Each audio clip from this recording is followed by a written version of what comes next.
Okay. The name of the person that's being interviewed today is Gerald Goldstein. Gerald, when is your birthday? 12/22/1922. And what is your current address? 3959 Via Point Siena, Lake Worth, Florida. 33467 is the zip. I'm in apartment 605. Good. And who is attending the interview is your wife? Correct. And what is your name, miss? Thelma. Thelma? T-H-E-L-M-A, Thelma. Thelma Goldstein. And myself, Carlton Cartwright, and I'm the founder, CEO, founder, and executive director for the Children's Coalition Incorporated. Okay, and the only affiliation that we actually have is I attend the meetings for XPOWs at the Veterans Hospital once a month. Okay, Gerald, what war did you serve in? World War II. Okay, what branch of the service were you in? The Army Air Corps. Mm-hmm. What was your rank? Well, my last rank was Tech Sergeant. That's equivalent to an E6 now. Mm-hmm. And where did you serve? Well, I served here in the States in several areas. I took my radio training in Chicago, took my gunnery training in Florida, and then went to Boise, Idaho for my air flight training, and went from there. We flew to Brazil. We flew to I think it was Fortaleza, Brazil, and from Brazil we flew from there to Tunis, and then Marrakesh. Okay. After that, we were sent to Italy, to a little town called, I think it was called Serenova, near Bari and Foggia, down near the very heel of the Italian boot. Mm-hmm. And we flew our missions out of there. It was only a little mud strip, practically, but and a landing strip where we had our B-24s.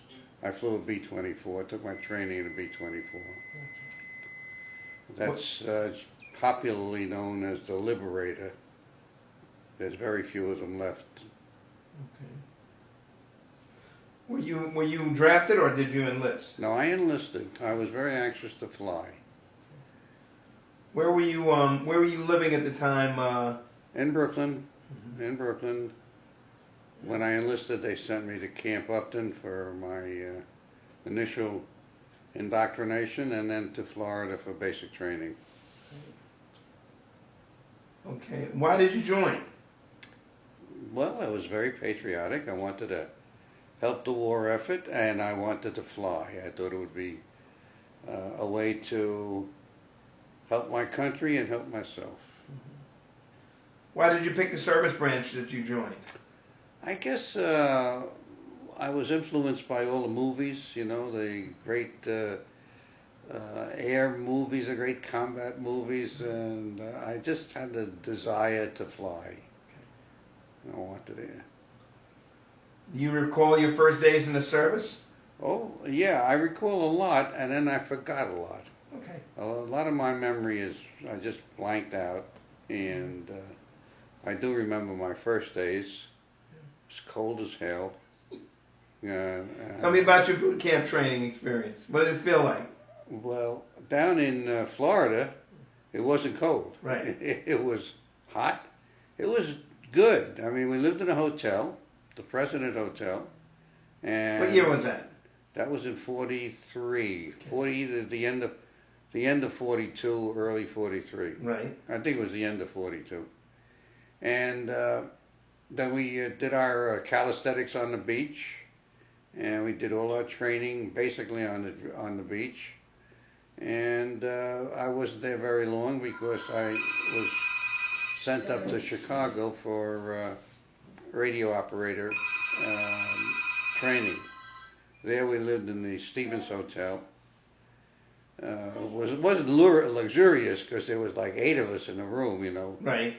But we would march in formation to the Coliseum, where we would spend hours learning Morse code and how to fix radios, how to build radios, and I was there approximately 6 or 8 weeks, I don't recall.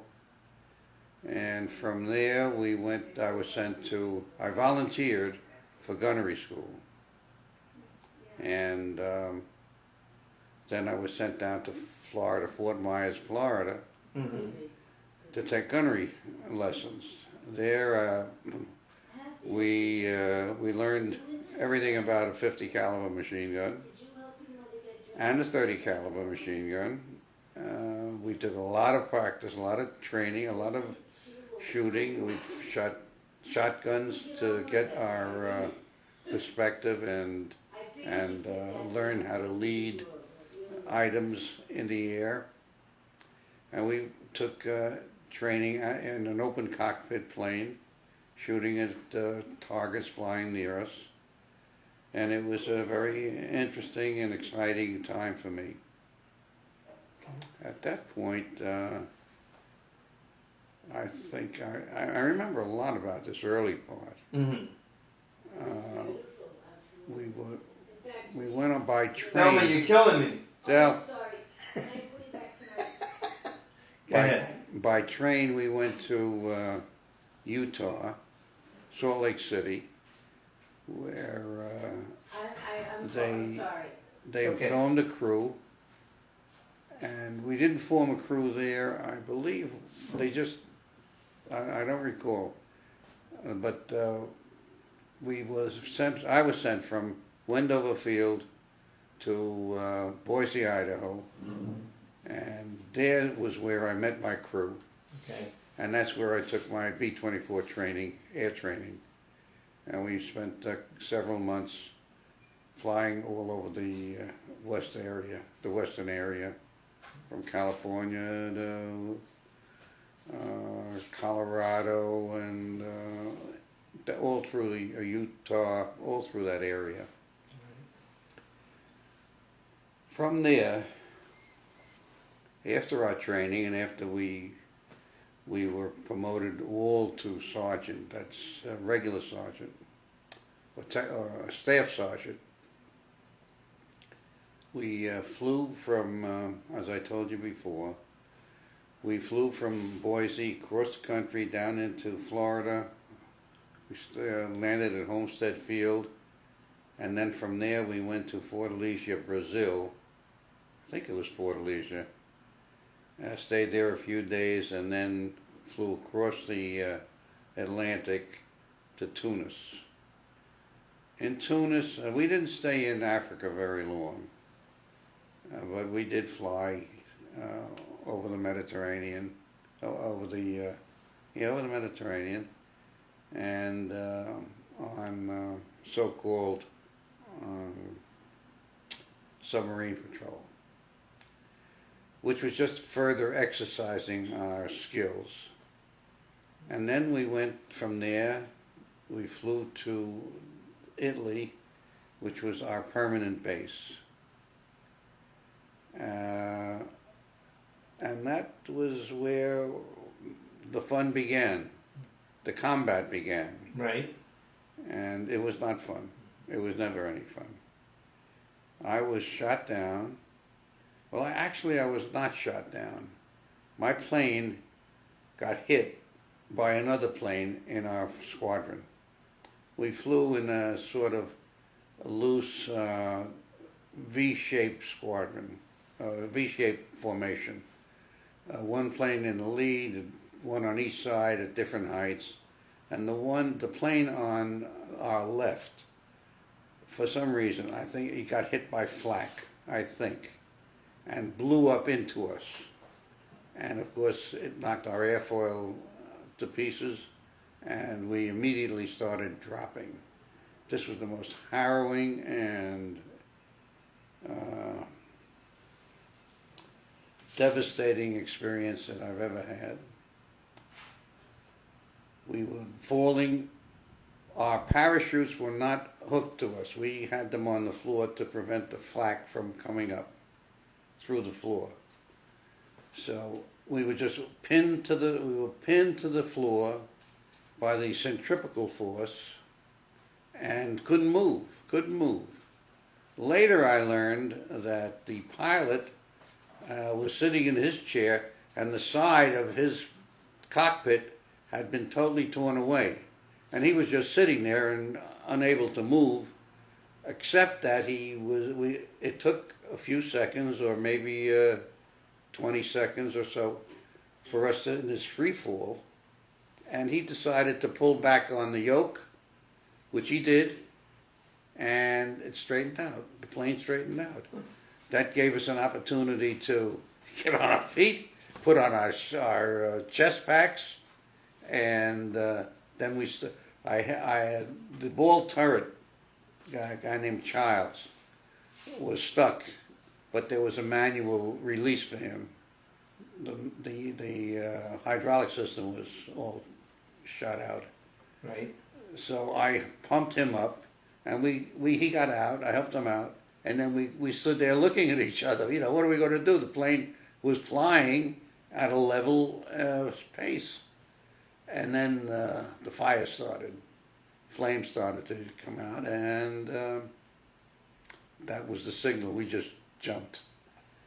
Everybody jumped, and everybody got out except one guy who got out, but unfortunately, he got out the wrong way. He went through a top turret. He was the co-pilot, a fellow named Joe Loftus. And he got blown back into one of the vertical stabilizers that are on the B-24. The B-24 has two stabilizers in the back. And he got blown into one, and apparently that killed him. But the rest of us all got out. And were all captured, all within a few miles radius. I was captured I was lucky in one way. I was remembering my instructions about if this happened, you're supposed to get rid of your chute, dig a hole, get rid of the chute, cover it up, and then disappear into the woods.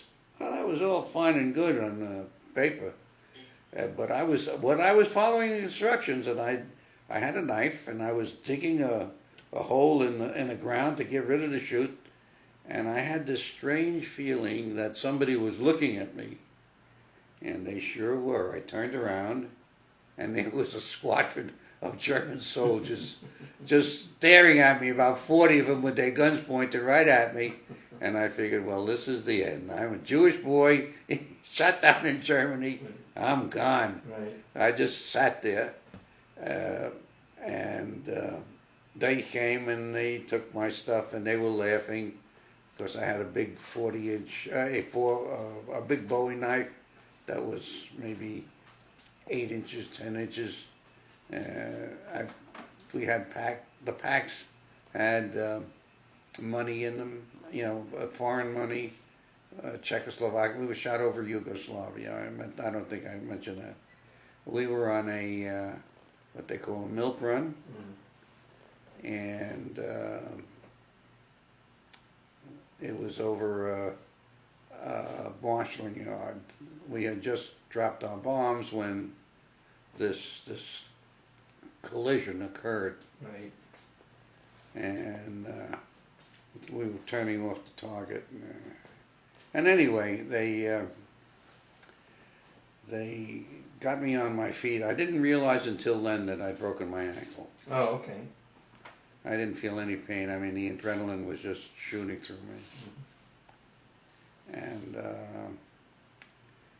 they took me to a small wooden shack, and then gradually there was a couple of my crew members there, and then gradually the rest of them were all picked up and brought in there, and they gave us a brief interrogation. Nobody said anything, We were too miserable.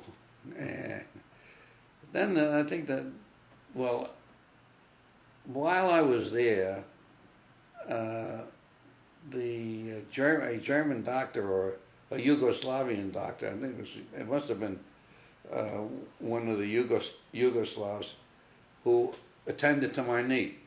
He came in, pulled the knee, and I almost went through the roof, but it straightened it out. I couldn't walk very well on it, but and then they took me into a what was the name of that city?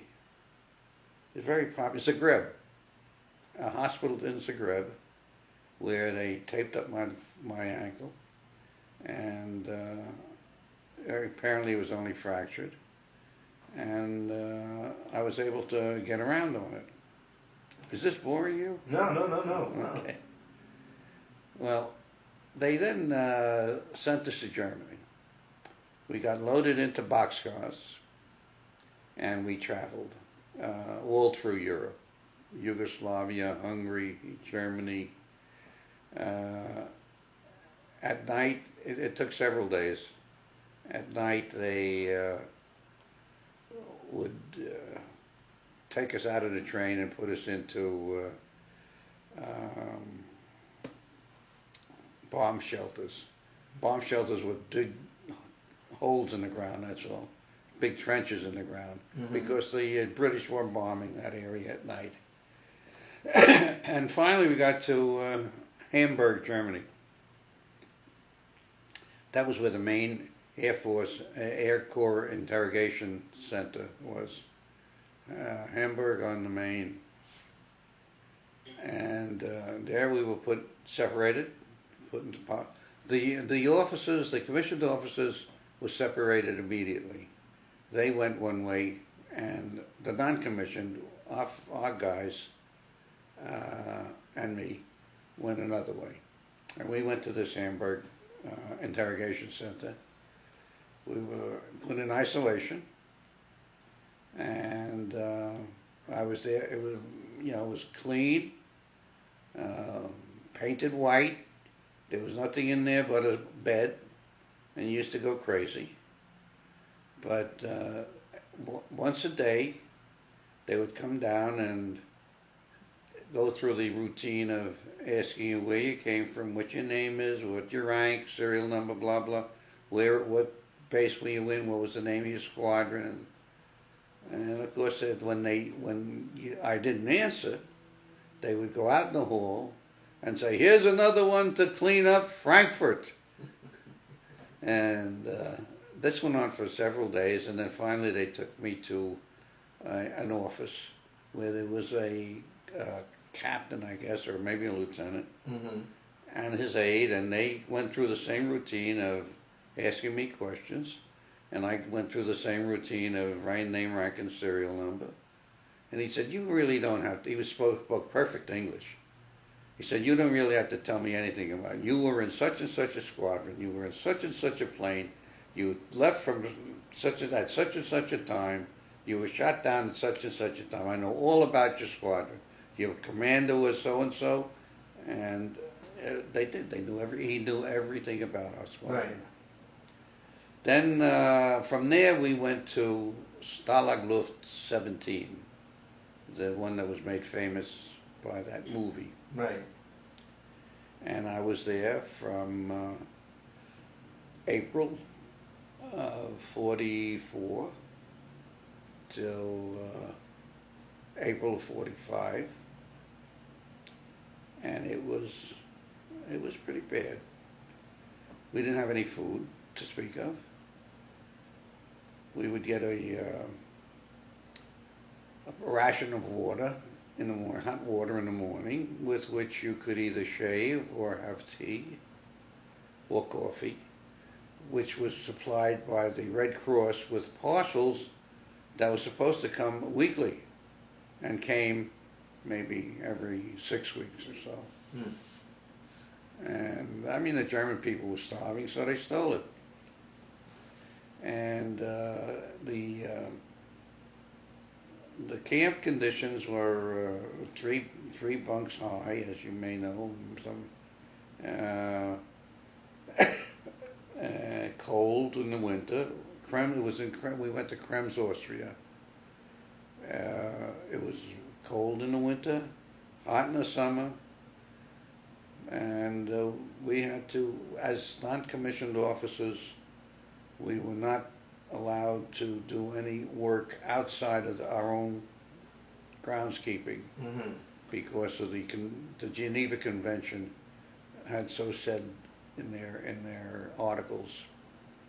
We had a visit once by the Red Cross. It didn't really help anything. And in April, I was there now 12 months. They decided to march us out away from the advancing Russians. The Russians were coming in from the east, and they were deathly afraid of being caught or captured by the Russians. And so we marched from Krems, Austria, Mm-hmm. to Braunau. It took us about 3 weeks. I remember very little about it, except that it was absolutely miserable. We slept in the fields. If we were lucky, once or twice we got into a barn somewhere. There was 5,000, 4,500 of us on that march. And I don't remember how we ate. Once in a while, somebody told me that they found a big wheel of cheese and we shared it, but I don't even remember that. I blocked a lot of things out of my mind. I blocked the combat out of my mind. I blocked a lot of the things on the march. It was too traumatic. Right. The one thing I do recall was seeing a bunch of refugees, not refugees, captive Jewish immigrant captives The refugees. from the concentration camps marching toward the east while we were going west. And they were falling, they were just dying as they were marching. And it was a pretty sad experience.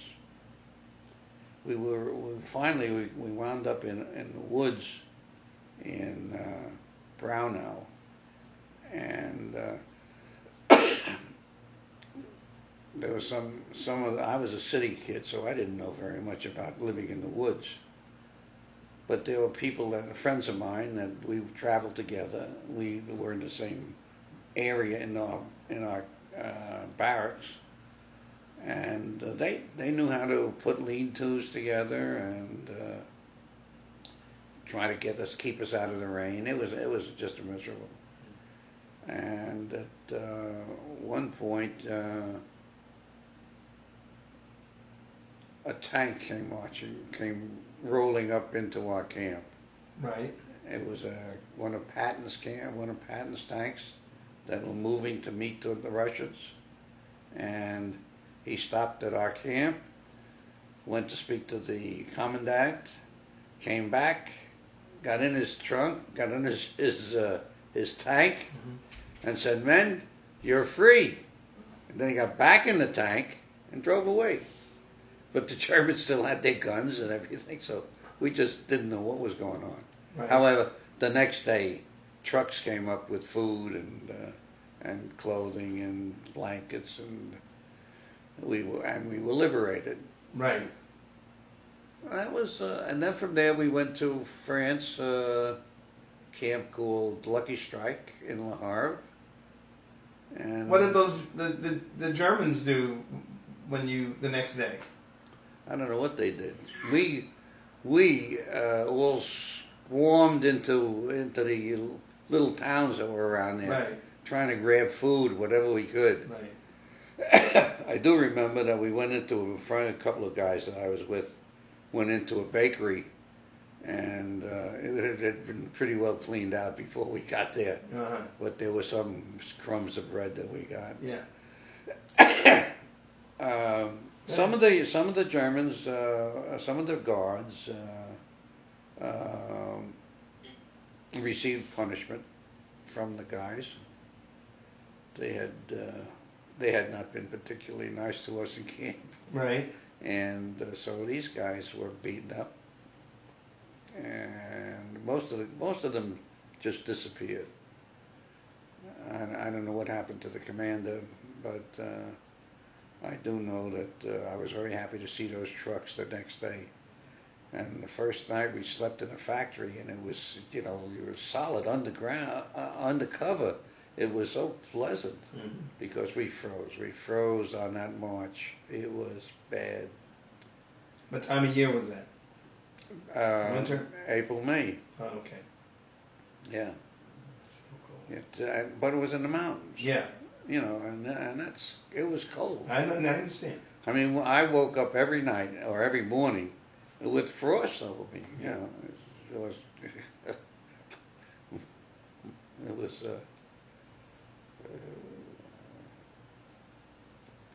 Yeah. Okay. That was very, very wearing. I don't know really how the human body can tolerate that kind of abuse. But you're 20 years old, 21 years old, Right. and you've got all your faculties with you, Mm-hmm. and you just fight. You keep on fighting. Fight the elements, fight the hunger, fight the cold, and develop a camaraderie with the people around you. And that was extremely important. I mean, you leaned on these guys, and they leaned on you. Ask me anything. Yes, sir. Okay.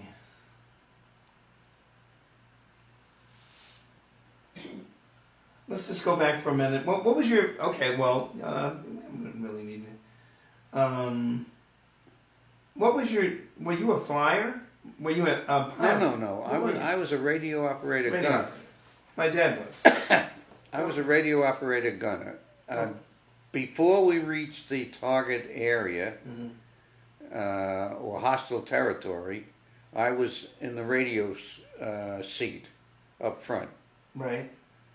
listening for anything, any instructions that may have come across that would reverse the or abort the mission. Once we got into hostile territory, I went back to the waist, and I was a waist gunner. With a 50 caliber machine gun. There was one on each side, and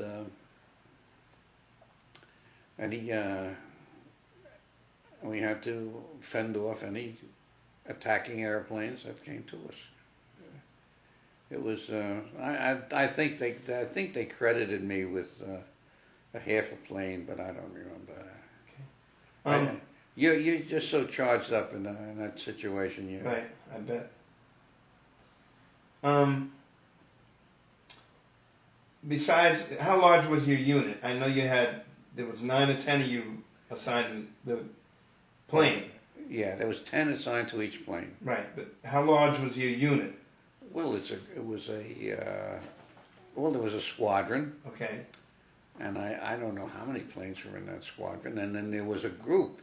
A squadron is part of the group. Okay. And I don't know how many squadrons were in the group. If I did, I don't now. Okay, well, let's say for the group or the squadron, either one, were there... I would say that there was at least a dozen in each group. Okay. And how many groups were there? Excuse me, a dozen in each squadron. And maybe 4 groups, 4 in each group. I really don't remember. Okay, well, were there a lot of... Either way. What's that? Either way, were there a lot of casualties in that... Yes. Okay. Yes. I got the Purple Heart. Oh, you did? Yeah. What did you say, Thelma? I just wanted you to tell them about when they broke in and found and got your papers, Joe, in the camp. I didn't hear any. When Oh, yeah. When we marched away from the camp, there were some of the guys that were too ill to march, and they left them. From 17? In 17. From Stalag 17. From Stalag 17. Yeah. They were just too ill to They just move, left to them march. And the Germans just left them there. they could have gone anywhere they wanted, but there was no place for them to go. Right. A friend of mine went into the office, and he obtained the pictures that I'm going to show you. Okay. And the mugshot of me, that little picture of me, Yeah. Here. that Hold those up for me, and I'll.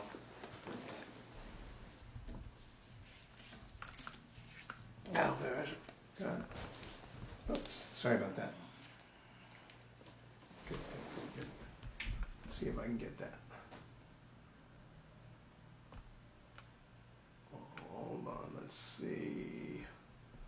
I'll have to put that on manual. Give me a second.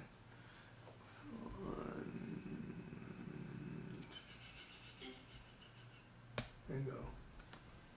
Yeah. Oh, there it goes. There it goes. Hold on. I just had it. Don't move. It had just. Here we go. Yeah, we got it.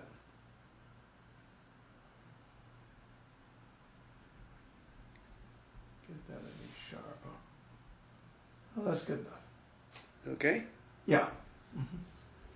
I did have the full front face, but I don't know what happened to that one. Right. That was April 1944.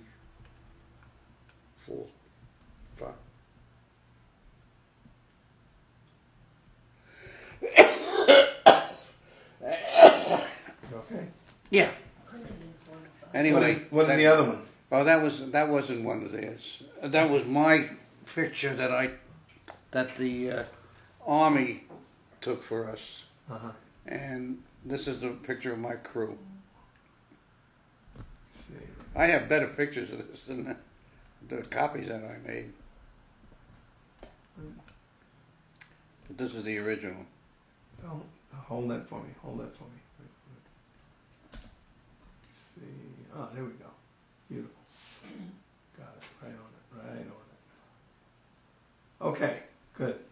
Now to get back to that, Jesus, I'm dropping everything. That's okay. To get back to that single picture, my mugshot, that was on a card, and the card had my name, etc., and my religion, Uh-huh. and it also was marked in red, Tote, T-O-T-E, dead. In German that means dead. Oh, okay.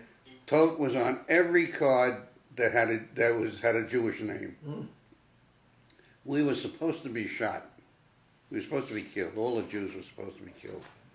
But at the last minute, one of the bigwigs in the Gestapo pulled out an order saying, "Don't do that," Right.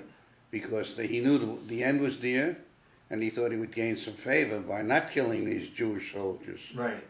And I don't know whether he ever did or not, but I thought it was Himmler, who was the head of the Gestapo. But he didn't get any mercy, Okay. which was good. Right. Right. Um, Tell me. Well, you told me quite a bit. Tell me about a couple of your most memorable experiences. Well, you already did, and you were.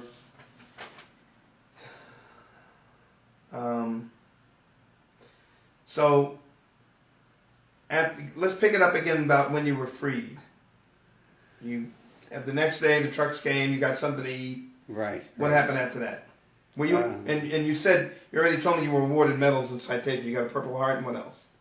Oh, the usual sharpshooter, good conduct, Gotcha. ribbons, and a prisoner of war medal now. Mm. And I don't know, I listed a few. I don't remember. I don't think I listed everything, but Okay. whatever I remembered, I put down. But when they came with the trucks, we piled into the trucks and they took us to a factory Mm-hmm. where that had been spared bombs.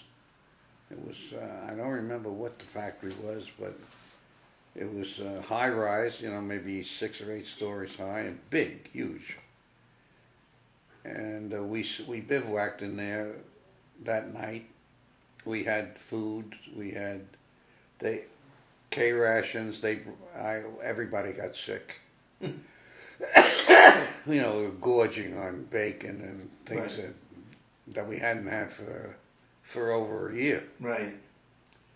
And as I said, everybody got sick. Mm-hmm. The next day, they drove us to an airfield, and they flew us to France. From France, from that airfield, we got on a train, and the train took us to Camp Lucky Strike. And from that point, we stayed there until a ship took us to the States. Okay. In the States, we were awaiting discharge. So I reported back to Atlantic City, where I was assigned to a base in Pennsylvania, not too far from New York, because I went home a couple of times. Right. And when there was an opening for a discharge center in Rome, New York, they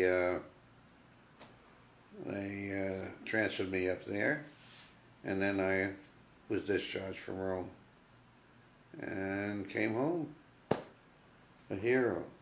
Okay. So how did you stay in touch with your family? Oh, we didn't. Okay. What years Well, were you were in from what year to what year? I was in from April of 1943 To May of 1944. okay. No. No. From April of 1944 to May of 1945, and I was discharged.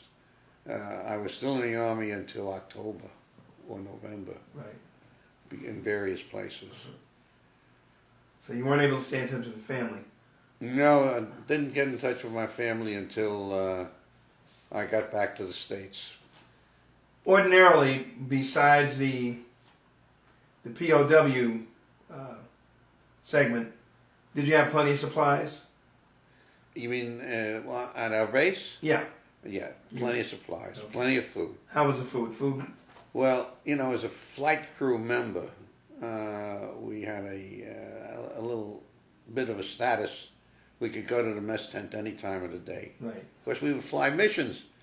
We'd be up for a mission at 4 o'clock in the morning, so we'd be there at 2 o'clock having breakfast and getting a briefing. Right. And it was nothing for us to go to the mess tent and eat any time we want. When we came back from a mission, I don't know whether it was regulations, but we got a shot of scotch, and then we were debriefed and went home crying. Okay. Did you feel pressure or stress? During that time? Well, let's just say overall. Of course. Yeah, Yeah, it was, it was very exciting. But then when they start shooting at you, it becomes a little different attitude. You do excite. It is exciting. Your adrenaline is pumping all the time, and you feel. You feel that you've got to do what you got to do. Mm-hmm. You're assigned to a certain duty, and you've got this gun in front of you, and you're going to shoot anything that comes in sight. So you just have a zone fix with the adrenaline pumping. Right. Was there anything special you did for luck? For luck? Yeah. Yeah. Well, I always wore the same socks. Okay. You never told me that. I never thought about it. But I always wore the same socks. Okay. It was, first of all, it was cold as hell, and I wanted everything. When you come back, you want everything to be the way it was when you left. So the next time you go, you want everything to be the way the next time when you come back. Right. No, I also had I had a ring that my folks had given me that I always wore, and I always treasured it. I twisted it every time we went up on any. I felt very lucky with that. Right. But I can tell you this much: when I was shot down and when I was pinned to that floor, I can only think of my family. Right. That my mother's going to be devastated. My father will never come out of it. That's all I can think of. Right. And for many years, I was very well. I did suffer from this post-traumatic PTSD. Yeah. Mm. And it was not easy because I had two faces. I was in the public all the time, and I was in the view of the public. But when I wasn't, I was like a little kid. I was afraid of my shadow. But that gradually over time dissipated. Right. To this day, I still have bad dreams, but I shrug it off the next morning. Right. There were times when I couldn't shrug it off. Okay. How did people entertain themselves? Were there entertainers? Oh, well, at camp, in the camp, you did the best to live a normal life. Right. We had a radio. It was a smuggled radio. It was, I don't know how the hell they put it together. We tried to dig tunnels. Uh-huh. I was on one committee. Never happened. But we had. You did dig some tunnels. We had 'Cause you told me some ever. Please don't. I'm sorry. We had some diversion. We had a couple of balls. We played ball. But they would stand us out if there was an escape, and there were very few. But if there was an escape, we would stand out in the yard for days. And if there was an infringement of some kind, if there was a disobedience, they would punish us in some way, either by withholding rations, or again taking away our privileges to play ball. We had cards. We played cards. I don't remember. I really. But there was a group of guys who put on a show, a Christmas show. And every night somebody would come around and give us the news of the day that they were able to pick up from this black market radio, this hidden radio. Could never find it. There was one guy that they tell me there was a professional escape artist. He came to camp, gave us supplies for maps and other information, and then he disappeared. I don't know how he did it. I don't even know if it's true. Right. I never met him, but I did hear that there was this guy, and we did have maps, and we did have various items that if we had to escape, we would be able to find out where we were, how we were going. Compasses. We had compasses. So there must have been some truth to it. And it was very, somebody said we lived in interesting times. Mm. Those were interesting times for Right. us.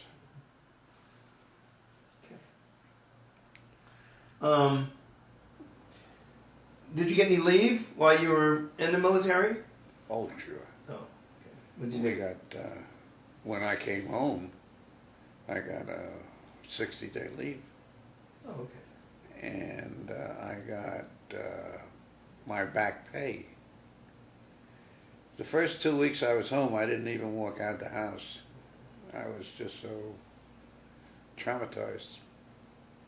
But then I began to get around, and I blew the equivalent of a year's salary from some people on a good time. Right.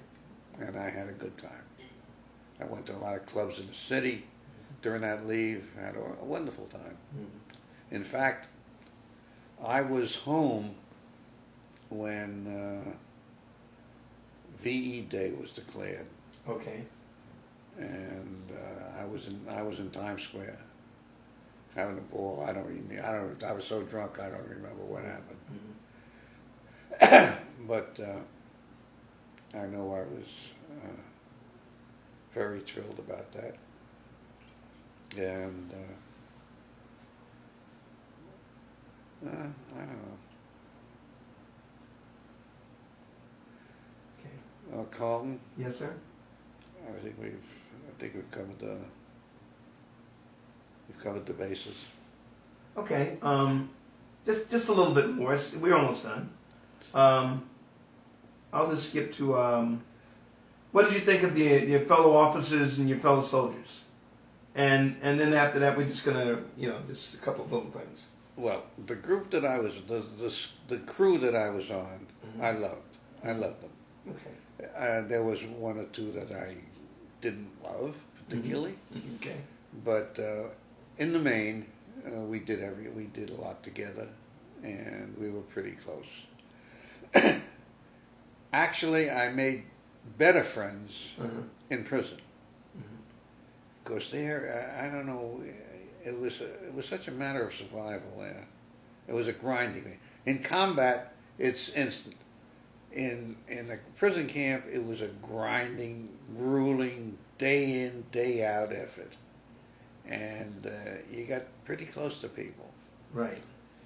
And I made some very good friends, some of which I see to this day. Right. Did you use your GI Bill for anything? What's that? Your GI Bill. Oh yeah. Okay. First of all, I used the whole thing. Okay. I used. School. I got, first of all, I took the 52-20 club, $20 for 52 weeks, Okay. which was one benefit. And then I went to college. I finished college. And I guess, I don't think I did it. I took everything that was available except buying a home. I was single. I didn't have any roots, so to speak. And when I got married, and I could have bought a home, I was always traveling. We were always moving. My wife and I lived in 5 states in the first, or 3 states in the first 5 years, or 5 states in the first 3 years. What did you do for a living after the service? Well, basically, I went to work for a chain store operation. Okay. And I managed several stores, and then eventually I went into the New York office and remained there until the business went broke, and I retired. Okay. Obviously, you joined the Veterans Organization, and I guess you've maintained some of your close relationships. I have some relationships with some of the POWs. One in particular. I mean, a lot of them are gone now. Right. They're all in their late 80s. Right. I'm 88.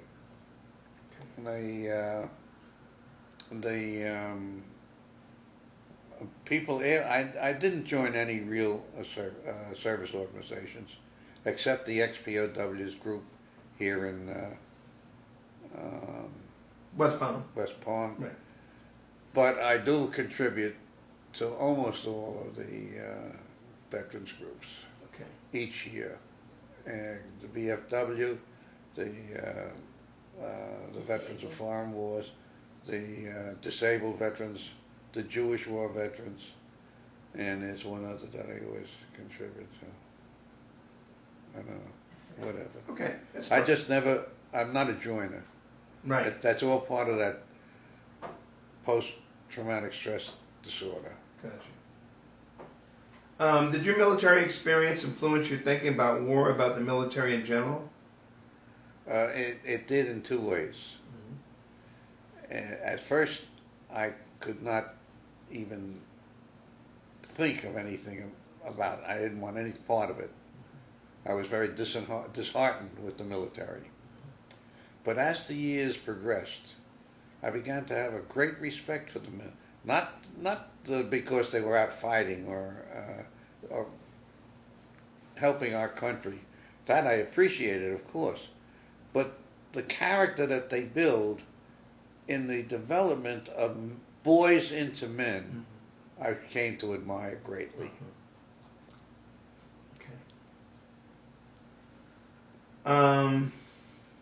You attend the reunions?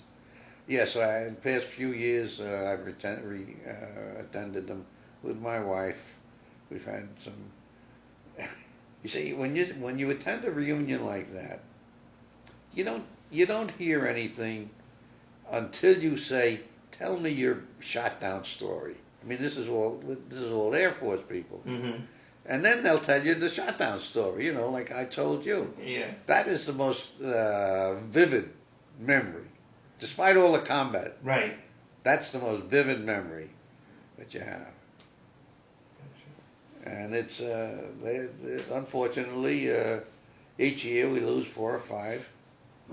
Last year there was only 27 that attended. Of course, there's many more that don't attend. Right. Right. But I understand that veterans, the World War II veterans, are dying out by 1,000 a month or something of that nature. It's 1,000 a day, they said. Just 2 more. How did your service and experiences affect your life? Very positively. It really gave me direction. It gave me ambition, and I'm sorry for our country that our country did away with the draft. Okay. Because I think that it does build character, and I think it helped me a lot. And I'm thank you for spending the time. Is there anything else that you feel like you didn't cover? Probably, but my memory is very bad. That's As I told you, Carl. Well, thank you. I really blocked out whole months of my life. Right. I don't know what happened, and it was I did it consciously It's understandable. because I just couldn't.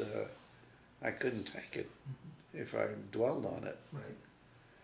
And I'm sure that there are other things that would be of interest, but I really don't remember anything.